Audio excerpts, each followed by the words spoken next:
Tudo bem com vocês? É muito bom, assim, eu estou vendo pelo rosto, né, alguns de vocês aí, porque tem uma imagem ali, tem uma fotografia, né? Espero que vocês estejam todos bem, com certeza que vocês estão.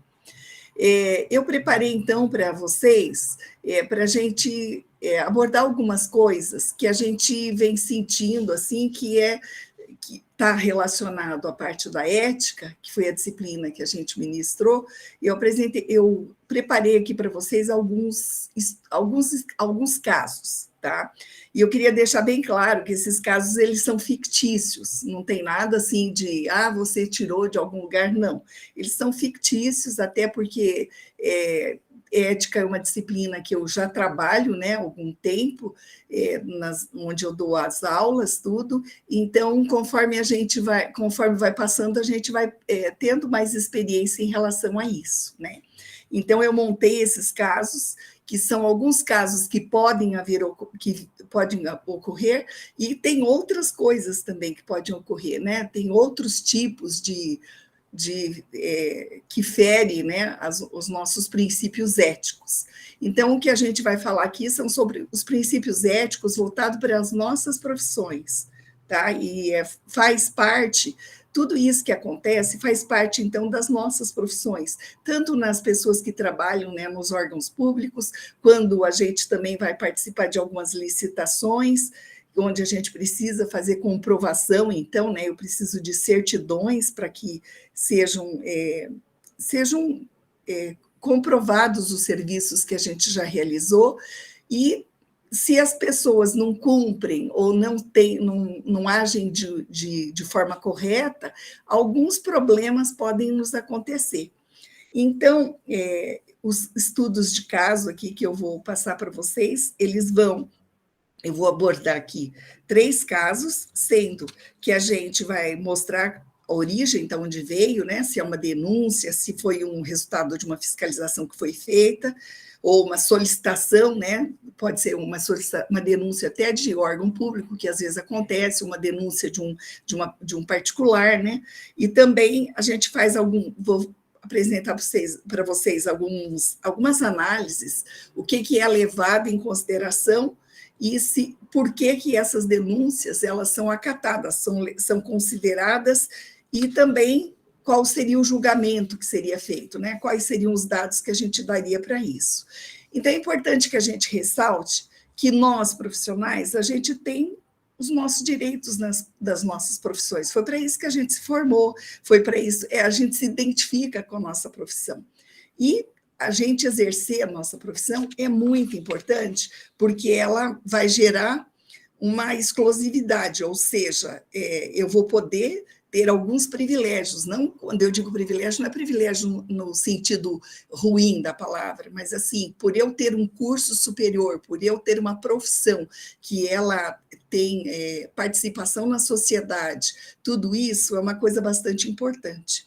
E também, claro, a gente não trabalha também pensando na nossa remuneração, né? Porque é isso que a gente precisa para nós cumprirmos pagar as nossas coisas, né? Para a gente poder viver tudo isso.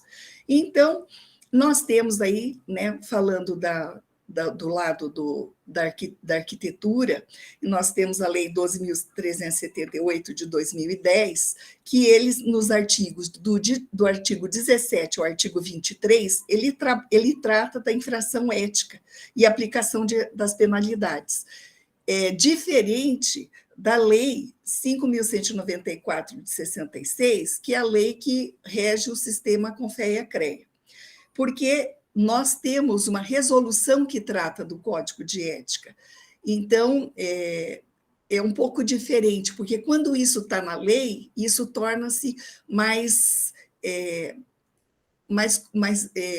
como é que eu vou dizer para vocês? Isso se torna mais importante do que numa resolução, porque está na lei, é preciso cumprir. E quando está numa resolução, ela, dentro da nossa lei, isso está na resolução 2002, dentro da nossa lei 5.194, ela não abarca essa parte do Código de Ética. O que ela só mostra são os as punições que podem passar as pessoas que incorrem em algum dos artigos do Código de Ética, que está nos artigos 71 a 72, e no 75 também ele fala alguma coisa sobre isso.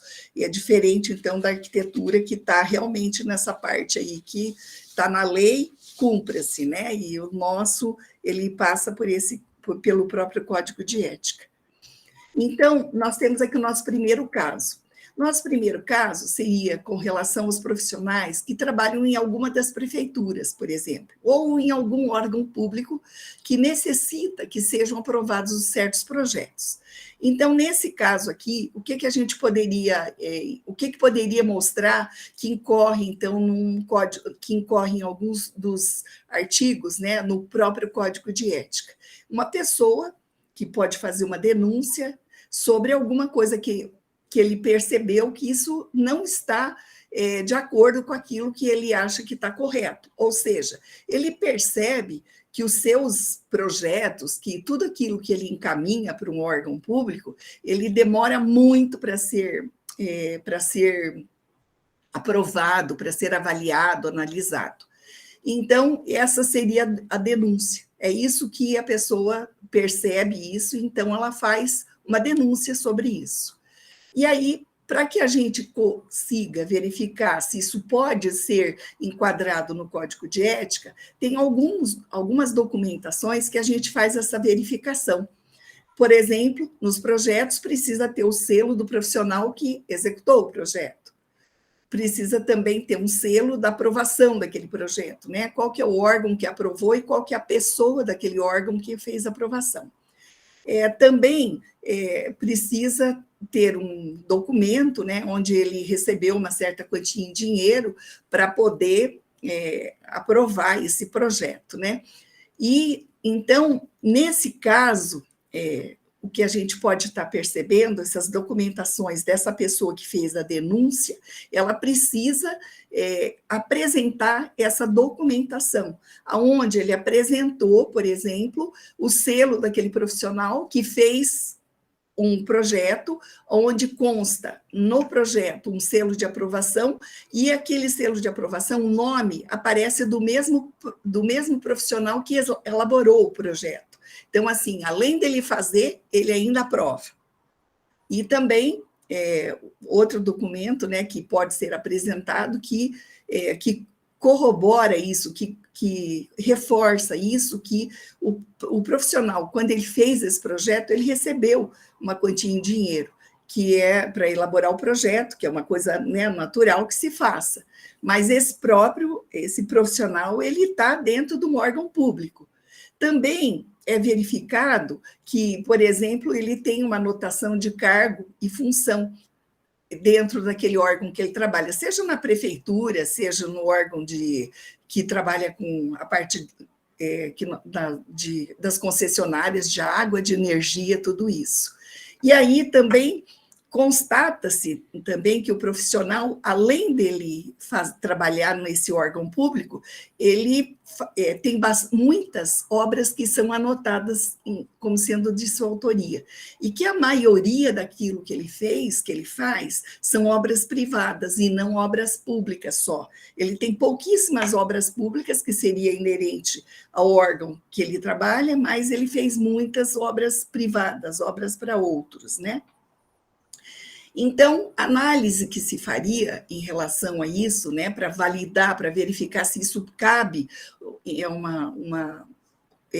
atender o Código de Ética, se isso incorre em algum dos artigos, a gente sabe, já começa nós temos a Lei 14.230, que é uma lei federal de 2021, que ela substituiu essa Lei 8.429 de 1992, que ele trata da improbidade administrativa, ou seja, já dentro do próprio órgão público, já entendido que os profissionais que fazem, então, os serviços lá dentro do órgão, ele precisa observar, então, esses princípios da legalidade, impessoalidade, moralidade, quando se tratam de assuntos aonde ele tem certos interesses. Então, já começamos a perceber que dentro do próprio órgão já existe esse problema. Mas e quando for, então, em relação ao nosso código de ética? O que acontece? É importante que se ouça sempre as partes, porque todo mundo tem o direito de explicar, de dizer o que ele fez, se ele concorda com aquilo que está sendo, existe a denúncia, e isso precisa ser ouvido, as duas partes, ou seja, quem é o denunciado e quem é o denunciante. Então, é importante que se faça tudo isso, não dá para você sair e enquadrando direto num código de ética, né? E no caso, este caso aqui que eu estou passando, o denunciante confirmou realmente que todos aqueles documentos que ele apresentou, e o denunciado, que foi o profissional que foi denunciado, né?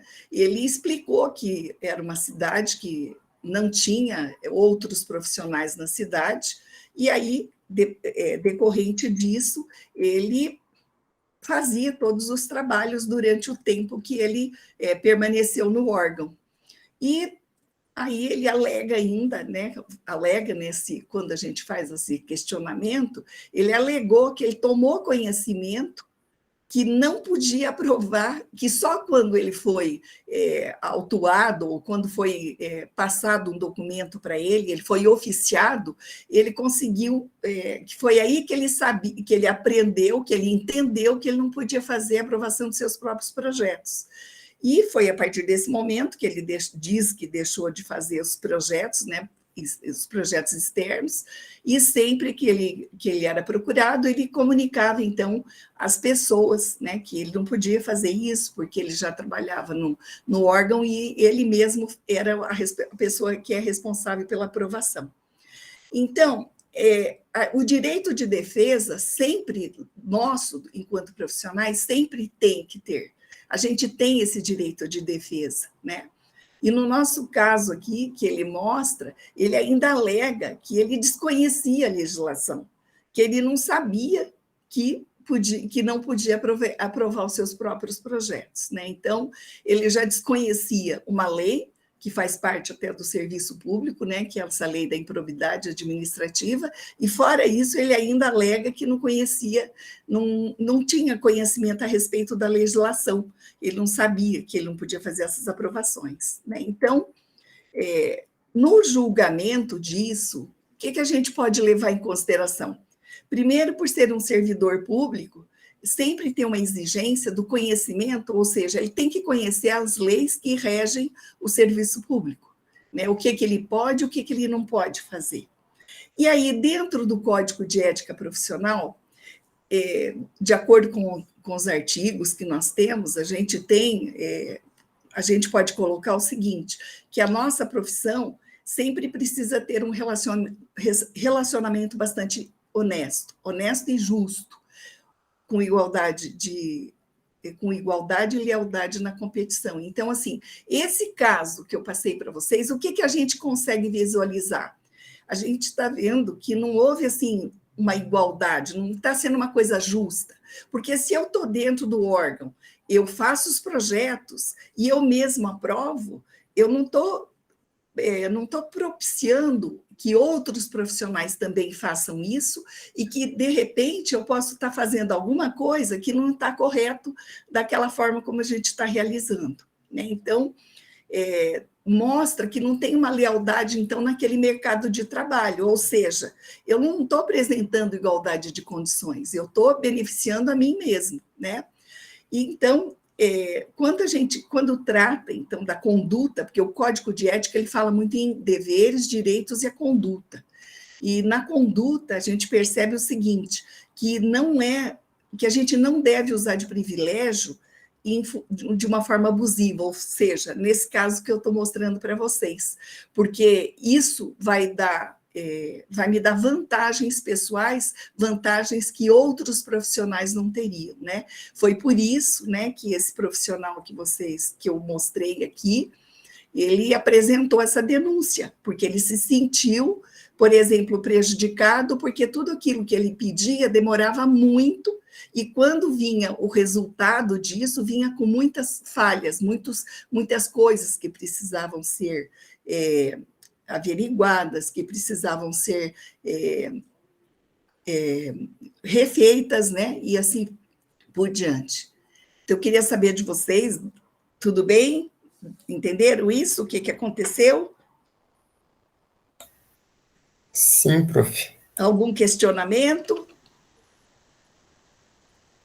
Então, o que a gente traz disso aqui? Quando eu trabalho num órgão público, eu posso fazer projeto para fora, externo, desde que não haja nenhum impedimento dentro do órgão, que exista uma legislação que me permita fazer trabalhos externos, eu posso fazer, permite. Só que o que não é legal e não é justo que a gente faça as nossas aprovações. Então, essas aprovações dos projetos, daquilo que a gente, de um documento que a gente faça, que esse documento vai mostrar um lado, vai ter algum atrito com a nossa parte de profissional, é importante que isso seja feito por uma outra pessoa, para haver imparcialidade na hora do julgamento, a verificação se aquilo que está sendo feito ou aquilo que foi feito está adequado ou não. Ok? Bom, então, qual que é a penalidade que, no caso, por causa disso aqui, que daria? Poderia ser, né, porque um cancelamento de registro por má conduta pública. E, claro, dependendo do tipo de escândalo que foi praticado pelo profissional, né? Não é assim também, né? Tudo é analisado, levado em consideração. Quando se faz isso, a gente está... É uma coisa que... É uma conduta que é incompatível com a nossa honra e também com a imagem da profissão que a gente tem, que a gente abraçou, né? A gente não quer que isso aconteça, a nossa profissão tem que ser levada em consideração e tem que ser entendida por todo mundo como se fosse a melhor, super importante tudo isso, né?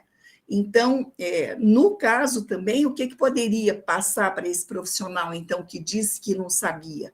Ele pode receber penalidades como uma advertência reservada, né, onde ele recebe lá um ofício explicando o que ele incorreu, qual o problema que aconteceu, ou também ele pode ter uma censura pública, e essa censura pública ela pode variar até 5 anos. Então, quando ele tem uma censura pública, ele não pode praticar nenhum tipo de serviço, nenhum tipo de... Ele não pode ser um responsável técnico por nenhum tipo de obra durante o período que ele estiver...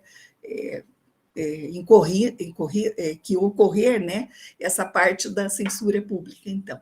É isso que acaba acontecendo. Ok? Aqui, nós temos um segundo caso. Eu espero que o primeiro caso vocês tenham entendido. Se tiver alguma pergunta depois ou agora, não tem problema para mim. Podem fazer essa pergunta, tá certo? Bom, então nós vamos lá para o nosso segundo caso. Seria emissão de laudo técnico. Então, a origem dela, como é que se originou isso aqui? Seria uma denúncia anônima e que essa denúncia está dizendo que as informações que foram prestadas, elas não estavam corretas. Então, sobre a solicitação, é um profissional que solicitou uma certidão dizendo que ele fez uma determinada obra, e daí uma outra pessoa verificou que aquilo que ele disse que ele tinha, que ele mostrou que ele tinha certidão, ou seja, que ele disse que tinha feito, ele denunciou, porque ele viu que aquilo lá não era, ele entendeu que aquilo não estava correto. Aí, o que aconteceu? Como é que são as documentações que, no caso, precisariam ser apresentados, né, assim, não só essas, né, mas outras também, porque a gente precisa de documento todo que seja documento físico, né, ou documento que seja reconhecido, né? Então, o que aconteceu? Esse profissional que pediu essa certidão, ele pediu para um outro profissional que fizesse um laudo técnico, dizendo que ele tinha executado uma obra, né? Ele executou essa obra e que para dar veracidade naquilo que ele estava pedindo a certidão. Porque quando é pedido uma certidão, geralmente são verificadas se houve uma anotação de responsabilidade técnica e se essa anotação de responsabilidade técnica ela foi feita em tempo correto e depois, quando terminou essa obra, é dado baixa, né, nessa anotação, e aí, quando é dado baixa, para eu pedir uma certidão, dependendo do tipo de obra, é preciso que se faça um laudo técnico, e esse laudo técnico precisa ser feito por um outro profissional, um profissional que seja voltado para a área da engenharia, para a área da arquitetura, né, para mostrar que realmente aquela obra existiu. Então, esse profissional, ele fez o recolhimento quando ele começou e fez a baixa da obra quando a obra foi concluída.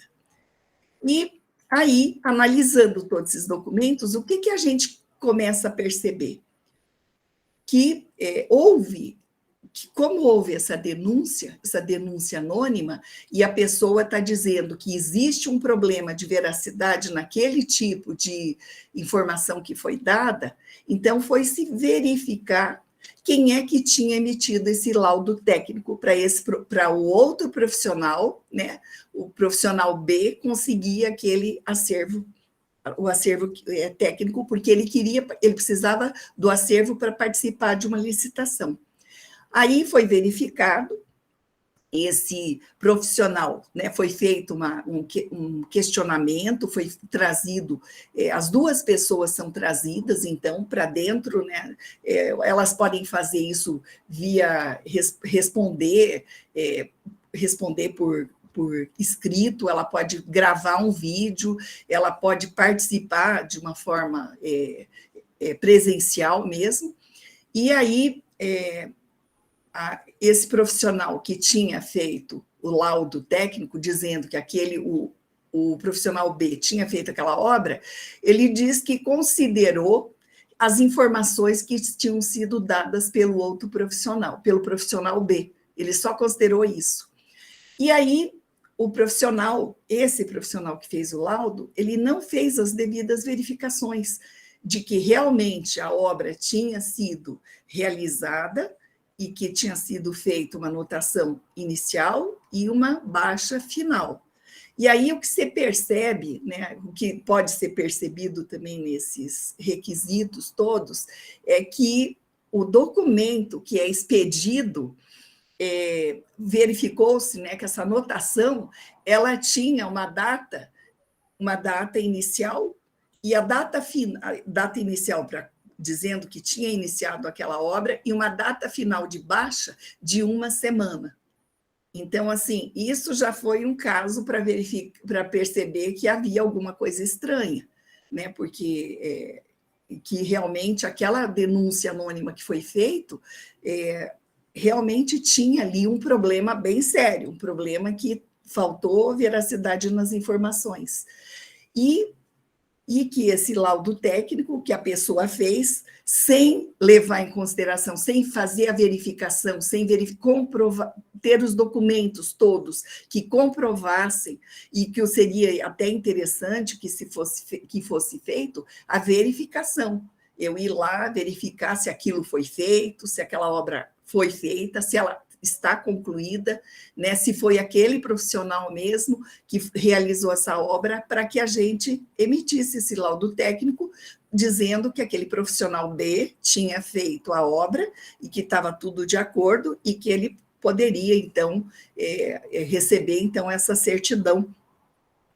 E aí, nesse julgamento, esse profissional, então, o profissional que fez o laudo técnico, ele não observou algumas coisas que a gente sempre fala, e que isso está muito claro dentro das nossas leis, né? Na 12.378 de 2010, na 5.194 de 1966, aonde a gente tem que considerar que a nossa profissão é uma coisa super importante, ela tem que ser levada a sério, né? E eu preciso, para isso, sempre fazer as minhas coisas da forma mais honesta possível, né? Ou se você não pode fazer de uma forma honesta, é melhor você não fazer. Então, também, né, novamente, a gente vê aqui que tudo isso é importante que haja um relacionamento muito honesto e justo, não só em relação a mim, a pessoa, a própria pessoa, mas em relação às pessoas que fazem parte dessa nossa profissão, da arquitetura, da engenharia, né? E a gente não pode, em momento nenhum, fazer coisas que a gente não tem documentos que comprovem isso. Porque o que foi feito? Um laudo para que outra pessoa tivesse uma vantagem de uma coisa que ela nunca fez. Né? Então, e para isso ela queria isso porque ela queria conquistar um contrato, ou seja, ela queria participar de uma licitação fazendo uma coisa que não está correta. Né? Nesse caso, também, as mesmas coisas que a gente mencionou lá no caso anterior, das penalidades, vocês estão vendo ali que se repete, né, que eu posso cancelar, que o nosso registro pode ser cancelado. A gente tem que sempre pensar que tudo aquilo que nós precisamos fazer com ética, com honra, a gente tem que ter orgulho da profissão que a gente tem, e a gente não quer que ninguém denigra essa imagem da nossa profissão, e também a penalidade aí no caso poderia ser dado uma censura pública, porque o que foi feito é uma coisa que complica ou está prejudicando, até no caso de uma licitação, prejudicando as pessoas que podem concorrer nesse próprio caso. Né? Então, assim, claro, isso vai se ouvir as duas partes para ver o que aconteceu, por isso que a gente faz esse tipo de análise, né, antes da gente realmente aplicar algum tipo de penalidade, mas é uma coisa muito séria. Por isso, da importância da gente estar sempre verificando, né, se aquilo que a gente está assinando, emitindo, liberando, até um pagamento, se aquilo realmente está sendo cumprido, se aquele cronograma que a gente está liberando, dizendo que foi cumprido tal, tantas, e se aquilo realmente foi feito e se equivale àquele valor que a gente vai liberar para fazer pagamento, porque isso, se der algum problema, se houver alguma denúncia e for comprovado que isso realmente houve uma má conduta, a gente pode incorrer em algum tipo de penalidade, e o que não é bom para ninguém, né? Aí nós temos um outro caso também, tem aparecido bastante coisa que a gente tem visto, assim, e as pessoas acabam até reclamando muitas vezes, que às vezes, a nomeação de um perito, um profissional perito, por alguma solicitação. De repente, no caso que nós estamos aqui mostrando, apresentando para vocês, seria uma denúncia que uma pessoa fez, dizendo que não foi cumprido aquilo que foi combinado. Então, a documentação que a gente verifica em relação a tudo isso, que isso é também muito importante, é que, no caso, foi uma solicitação sobre um problema de divisa de um imóvel. Então, tinha discordância entre as duas partes nesse imóvel. Tá? E aí, foi nomeado um perito, esse perito, ele foi feita a primeira intimação. Quando é feita uma intimação por um perito, o próprio poder público, ele consegue saber se a pessoa leu, viu ou alguma coisa. Então, foi percebido que ele leu essa intimação, mas ele não se manifestou se ia aceitar ou se não ia, ficou quieto. Aí foi feita uma nova intimação para esse profissional perito, e ele realmente se manifestou dizendo que aceitava fazer essa perícia e até disse quanto é que seria o valor da proposta dele dos honorários, né? E daí, quando ele disse que aceitava fazer essa perícia, então foi feito o pagamento para ele, para esse profissional que era perito. Esse profissional agendou a perícia, e foi lá no local, porque isso é normal, que numa perícia isso que aconteça. Ele foi lá, realizou a perícia, só que ele não apresentou o laudo pericial, não mostrou nada disso. E aí teve um grande prejuízo, né, para as partes que eram interessadas nessa perícia, né? E aí foi solicitado, então, né, que fosse feita uma substituição desse profissional, porque eles estavam causando muitos prejuízos para as duas partes. E daí, o que aconteceu? Foi realizado mais 2 intimações para esse mesmo profissional, para que ele apresentasse o laudo, mas ele leu a primeira intimação, mas na segunda ele não se manifestou. E aí, as partes requereram, então, que houvesse uma nomeação de um outro perito, porque eles não já tinha se passado muito tempo, né? Passou ali, vamos supor, 1 ano, por exemplo, e até o momento eles não tinham tido nenhuma resposta para saber se aquilo estava, para eles tomarem alguma decisão, para saber quem que era a pessoa que ia ser prejudicada ou a pessoa para resolverem a situação. Aí foi feito, então, uma intimação, foi destituído aquele profissional, o primeiro, e aí foi autorizado, então, que se fizesse uma intimação de um outro perito. E esse perito que foi nomeado, ele aceitou, ele foi lá, marcou, fez a perícia, só que ele não apresentou o laudo, e mesmo com diversas intimações sendo feitas. Ele não apresentou o laudo, não se pronunciou, não falou nada a respeito disso. E aí, o que acontece?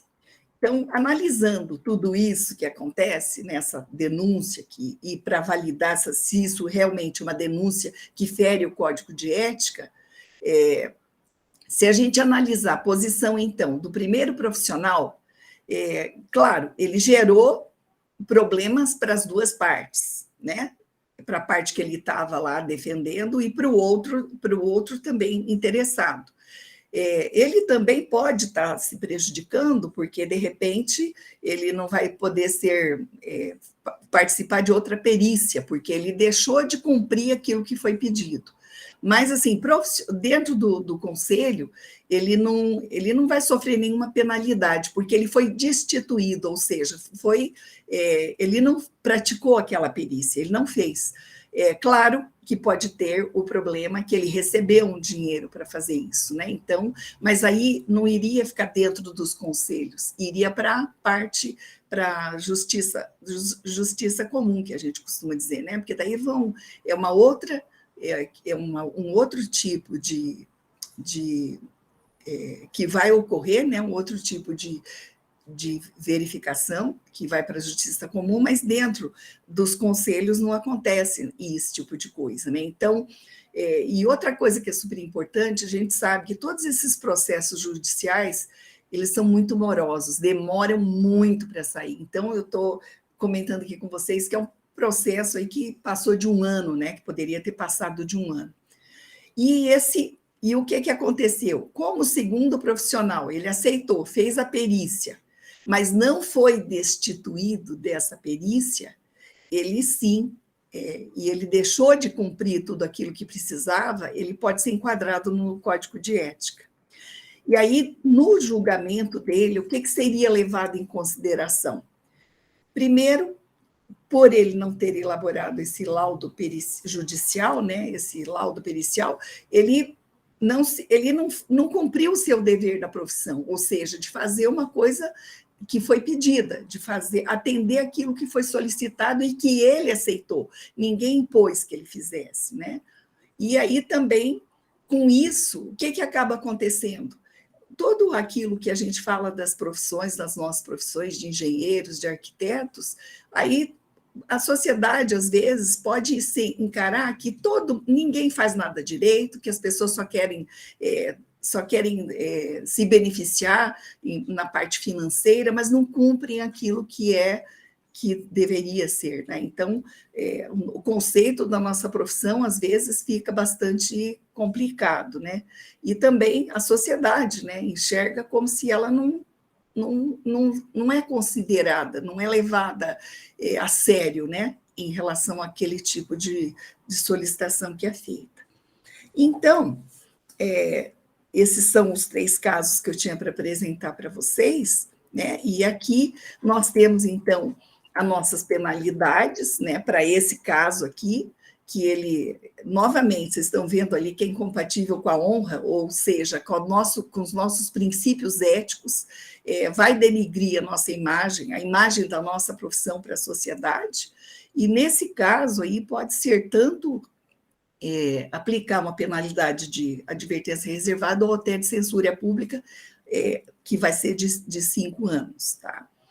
Então, finalizando isso, né, fazendo um fechamento aí daquilo sobre o Código de Ética, claro, nós temos as nossas responsabilidades, né, responsabilidade técnica, responsabilidade civil, responsabilidade trabalhista, todos aqueles itens que a gente viu nessa disciplina, mas é importante que a gente entenda.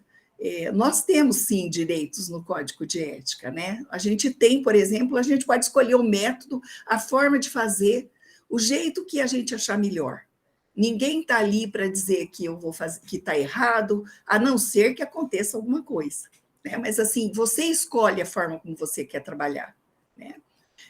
Sempre que a gente vai fazer um trabalho, a gente tem direito a uma remuneração. E essa remuneração, às vezes, varia de profissional para profissional.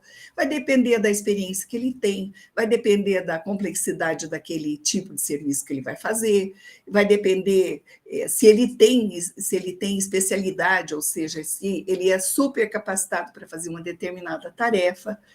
Outra coisa que é importante é a gente entender que nós temos direitos de recusar ou de interromper um trabalho, um contrato, um emprego, se a gente achar que aquilo que está sendo pedido para nós não é uma coisa digna, não é uma coisa correta. Se alguém está pedindo para a gente dar um jeitinho em alguma coisa, é incompatível com o nosso tipo de trabalho, é incompatível com o nosso tipo de profissão, que é uma profissão que a gente não está para dar jeitinho, a gente tem que agir da forma mais ética possível dentro dos nossos princípios éticos, né?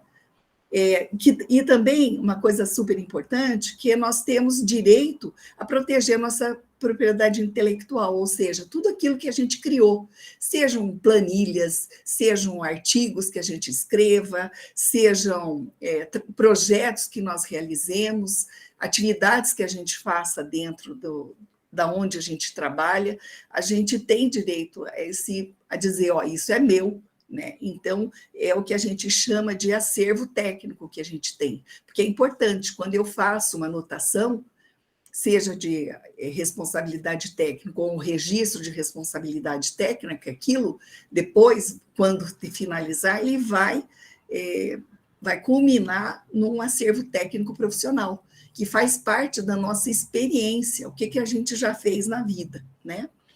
E aí, nós também temos deveres, né? Que isso é uma coisa que a gente falou bastante aqui, mostrou tudo isso, que tudo aquilo que a gente sabe, a forma como a gente realiza as coisas, a gente é para a humanidade, é para a sociedade que a gente faz aquilo, porque se não fosse a sociedade, ainda a gente estaria aqui, não sei, percorrendo um caminho bem complicado aí, ou a gente não estaria nas condições, ou nós não teríamos as inovações que a gente tem hoje, porque graças ao retorno diz que melhora as coisas que a gente tem. É importante também que a gente faça nas nossas profissões aquilo que a gente tem atribuição, ou seja, que eu também, além de ter atribuição, mas eu tenho a capacidade pessoal para fazer isso, porque nem sempre a gente tem para fazer determinadas atividades, né? Sempre é importante a solidariedade que a gente tem com a cidadania, né, com as outras pessoas, que foi isso que a gente abordou também, né, na nossa responsabilidade social. É importante que a gente seja solidários aos profissionais, né, em relação, não para cobrir aquilo que não está sendo feito de forma correta, mas em relação a estar auxiliando, a estar propiciando aí o meu conhecimento para estar melhorando outras coisas que estejam sendo feitas. Importantíssimo que a gente seja imparcial e impessoal naquilo que a gente tem que fazer, por exemplo, no caso de uma perícia, né? Seja uma perícia por problemas de patologia que possam ocorrer, né? Nunca achar que eu tenho razão, sempre a gente tem que apresentar o caso, mostrar o que isso pode levar, né? E também sempre observar, né, que a gente tem que verificar também a parte técnica, para a gente não fazer coisas que a gente pode levar riscos, né? As pessoas que trabalham com a gente, ou até a gente mesmo, né? A gente precisa ser leal, né, naquilo que a gente tem no mercado de trabalho, ou seja, naquele primeiro caso que eu mostrei lá para vocês, né? Não posso eu aqui estar fazendo uma coisa que eu fiz achando que está tudo, né? Eu aprovando isso. Outra coisa que é importante, a gente se manter bastante informado nas normas. As normas, elas estão aí. Eu sei que as normas são pagas, tudo isso. Nós temos normas, por exemplo, de acessibilidade, que elas não são pagas, né? Que elas fazem parte de uma lei, uma lei federal, que é uma lei de acessibilidade, o direito que as pessoas têm, né, de ir e vir. Mas as outras normas, é importante que a gente tenha conhecimento para que a gente não incorra em alguns problemas que muitas vezes a gente vê que acontece e que a gente pode ser enquadrado aí, né, nos nossos códigos de ética. Sempre estar presente, né, quando a gente vai elaborar um projeto, executar uma obra ou até criar novos produtos, sabe? Olhando para o lado da conservação de energia e dos impactos ambientais, porque as nossas profissões, né, de arquitetos e engenheiros civis, são profissões que a gente transforma o meio. E quando a gente transforma, a gente acaba fazendo coisas que vai dar um impacto ambiental muito grande, seja para as pessoas que vivem ali, seja até para o próprio meio ambiente, tudo isso. É isso que a gente tem que ter sempre em mente, né? Que nós temos os nossos direitos, mas também nós temos esses nossos deveres. E atuar da forma mais correta possível, né? Dentro daquilo que a gente faz, dentro daquilo que a gente... daquilo que dentro dos princípios éticos mesmo, para a gente poder botar a cabeça no travesseiro e saber que eu fiz, que eu estou feliz, que eu estou muito bem com aquilo tudo que a gente fez, enquanto profissional.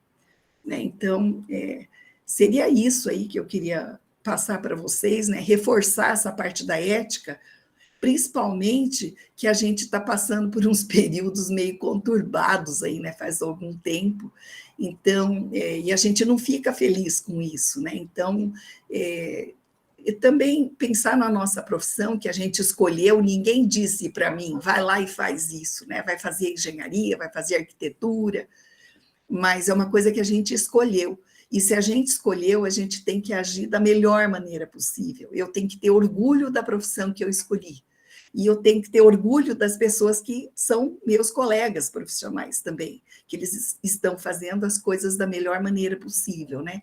Eu acho que se a gente conseguir plantar essa sementinha, se a gente conseguir levar isso à frente, eu acho que a gente está conseguindo ali uma grande coisa, né, para aquilo dentro das nossas profissões, tá? Seria isso daí, né, que eu queria passar para vocês. Não sei se vocês têm algum questionamento, queriam perguntar alguma coisa, se eu fui clara, se eu expliquei. Eu quero deixar bem claro que esses casos aí são casos que eu tirei da minha cabeça ali, do que podia acontecer, tudo isso. Claro que quando acontece isso, é importantíssimo que a gente veja os documentos. Eu também não posso me fiar, né? Eu não posso só, assim, porque a pessoa disse, isso é fofoca. Né? Eu preciso ter documentos que realmente me comprovem que aquilo prejudicou alguém. Né? E também, assim, eu só mostrei coisa assim que a pessoa vai perder a carteira, vai ter uma advertência, vai ter uma censura pública e tal. Claro, tem muitos casos que as pessoas denunciam também, sabe? E elas denunciam, mas não é levado à frente. Porque quando você denuncia, você não tem os documentos comprobatórios, é aquela coisa, eu vi, eu senti, não sei o quê, não tem isso, não tem um documento que me comprove tudo isso, né? Então, é muito importante que a gente olhe isso, né? Muitos casos daí podem ser arquivados, né? Não levado em consideração em relação a isso. Mas a gente tem que ver que tudo aquilo que a gente faz, a gente pode ter uma consequência, seja uma consequência positiva ou uma consequência que não vai ser tão agradável assim, né? Dizer desconhecimento das leis não dá, gente. Ninguém engole essa. Ninguém engole. Principalmente hoje, atualmente. Se fosse lá, sei lá, 20 anos atrás, que a gente não tinha tanta inovação, que a gente não tinha internet, não tinha essa forma de comunicação, a gente até podia achar que realmente foi difícil, não sei o quê, mas hoje a gente tem tudo na mão. É importante. Se eu vou trabalhar em determinado lugar, é importante que a gente veja a parte ética, como é que, se eu posso ou não posso fazer certas coisas, né? Porque tem o próprio código de ética da empresa, né? Seja um órgão público, uma empresa particular, mas tem esse código de ética. E fora isso, tem os nossos códigos de ética que são das nossas profissões, enquanto arquitetos, enquanto engenheiros civis. Tá certo? Eu espero que eu tenha feito um pouquinho de diferença aí, né, nessa questão para vocês. Tá certo? Nós podemos finalizar, professora? Tá, foi ótimo, professora Lígia, muito esclarecedor teus exemplos. E acho que da minha parte eu não tenho dúvida. Se alguém tiver alguma pergunta para colocar aqui no chat. Seria importante, se alguém tiver algum questionamento. Que bom, eu fico contente, viu, que vocês tenham agradado, né, que essa conversa aqui, né, foi um bate-papo unilateral, mas eu espero que isso tenha deixado isso mais claro para vocês. Tá certo? Mas os exemplos são sempre excelentes, professora Lígia. Pode falar, Gabriel. Professora, boa noite. Boa noite. Eu queria perguntar sobre de quem é a responsabilidade pela produção de provas. No caso, eu faço uma denúncia, eu tenho que comprovar tudo aquilo que eu estou denunciando, ou no caso de um julgamento por parte do conselho, o conselho tem essa autonomia para buscar comprovações? Não, os conselhos não têm responsabilidade de buscar documento. Eles têm assim, ele pode fazer uma verificação em relação às anotações, né, que são a RT ou a RRT, se tem um documento, se foi feito no início, se foi dado baixa, ele vai verificar, porque esse é um controle que ele tem. Mas, assim, a denúncia, a documentação, todos os documentos comprovatórios precisa ser do denunciante, porque senão vira fofoca, sabe? É porque, assim, eu vi o meu vizinho ali falou tal coisa, que tal construtora está fazendo isso que não é correto. Sabe, eu acabo fazendo uma coisa que não está certo isso. Eu ouvi, ele me disse, eu não tenho nada que comprove. Eu não tenho nenhum momento, nenhum documento que comprove isso, sabe? Por exemplo, vamos supor, acontece algum tipo de acidente, né?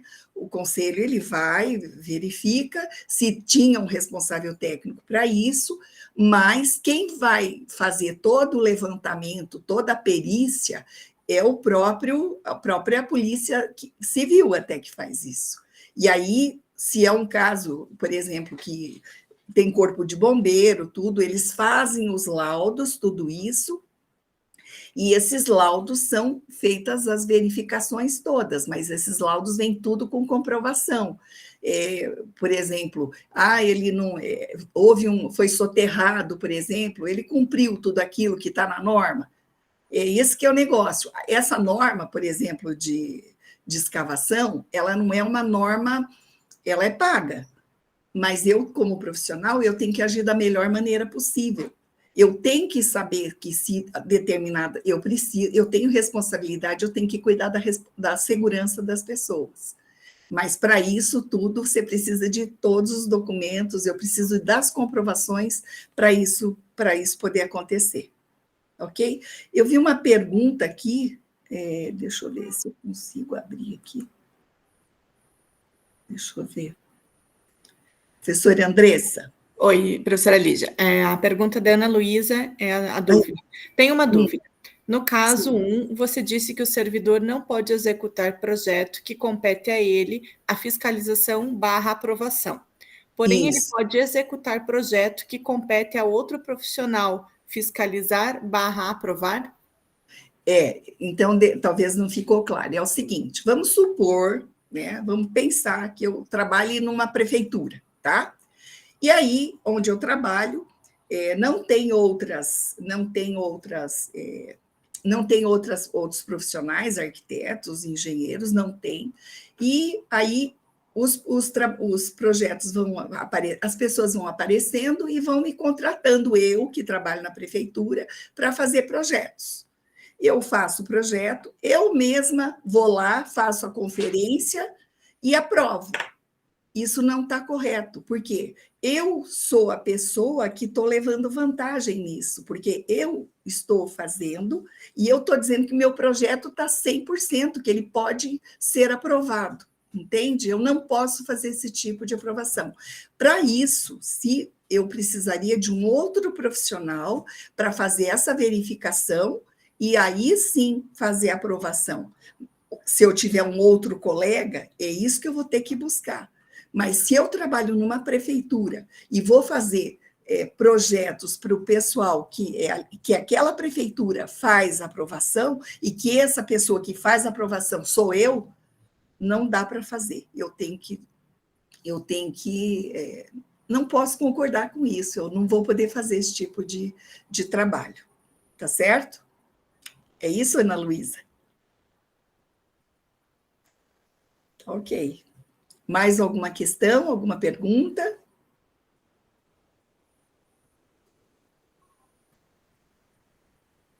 Tudo certo? Ok. Acho que é isso, professora. Tá ok, então. Tá ótimo. Boa noite para vocês, né? Ou boa tarde, depende do horário que vocês forem aí rever essa aula. Cuidem-se, fiquem bem e aproveitem esse curso, tá, gente? Aproveitem mesmo, tá? Porque para a vida, vocês são jovens ainda e para a nossa vida profissional isso daí é de grande valia, seja você trabalhando no órgão público ou seja você trabalhando na iniciativa privada, tá bom? Sucesso para vocês. Boa noite. Muito obrigada, professora, e boa noite. Boa noite.